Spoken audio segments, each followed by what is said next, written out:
આ તમામ ખેડૂત મિત્રો કે જેમણે લાંબો સમય સુધી જેલ યાત્રા ભોગવી છે અને આજે તમે બધા અમારી વચ્ચે અહીંયા ઉપસ્થિત થયા છે બદલ તમારા બધાનું પણ હાર્દિક સ્વાગત છે। મિત્રો, અનેક તકલીફો ભોગવવી પડી હશે।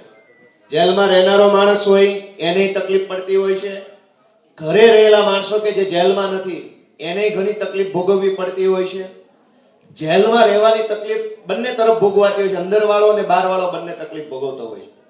પરંતુ દોસ્તો, જ્યારે આપણે એક સારા કામ માટે આગળ આવીએ છીએ, ગુજરાતના ખેડૂતો માટે આગળ આવીએ છીએ, ત્યારે ઈશ્વર આપણને મદદ કરે છે, ભગવાન આપણને ટેકો કરે છે।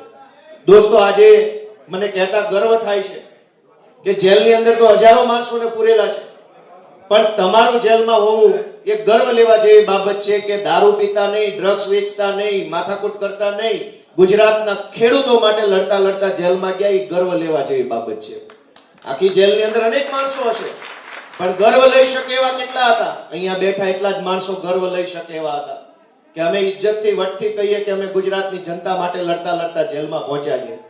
દોસ્તો, આજે મારે તમને બધાને ખૂબ ખૂબ અભિનંદન આપવા છે કે આજે તમે આટલો લાંબો સમય સુધી અનેક યાતનાઓ વેઠ્યા પછી પણ, અનેક તકલીફો વેઠ્યા પછી પણ આજે મક્કમ મનોબળ સાથે અડીખમ બની અને તમે ગુજરાતના ખેડૂતો સાથે ઊભા છો।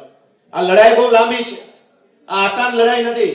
દેશના આઝાદીના લડવૈયાઓને યાદ કરો, સરદાર પટેલ, ગાંધીજી, જવાહરલાલ નહેરુ, ભગતસિંહ, બધા જ લોકોને એ વખતની સરકારોએ, અંગ્રેજોએ જેલમાં પૂર્યા હતા। સત્તાનો એ સ્વભાવ છે કે જે માણસ સત્તાની સામે પડે અને સત્તા જેલમાં પૂરી દે, પણ સત્તામાં ઈ તાકાત નથી કે જેલના ડરથી ક્રાંતિ આવતી રોકી શકે। અંગ્રેજોએ જેલના ડરથી ક્રાંતિ નથી રોકી શક્યા અને આ ભાજપ વાળાએ જેલનો ડર બતાવીને ક્રાંતિ નહીં રોકી શકે। સત્તાની એટલી જ તાકાત છે કે જેલમાં પૂરી શકે પણ સત્તા ક્રાંતિ નહીં રોકી શકે। મને પૂરો વિશ્વાસ છે કે જે રીતે આપણે બધાએ રાજુભાઈ કરપડા, પ્રવીણભાઈ રામ, અમીરભાઈ સાકરિયા, રમેશભાઈ મેર, મહેશભાઈ કોટડિયા, પિયુષભાઈ પરમાર, આવા આપણા બધા આગેવાનોની આગેવાનીમાં ખેડૂતો માટેની જે લડાઈ આદરી છે, સત્તાના દમદંડાથી આ ક્રાંતિ રોકાશે નહીં, મને પૂરો વિશ્વાસ છે।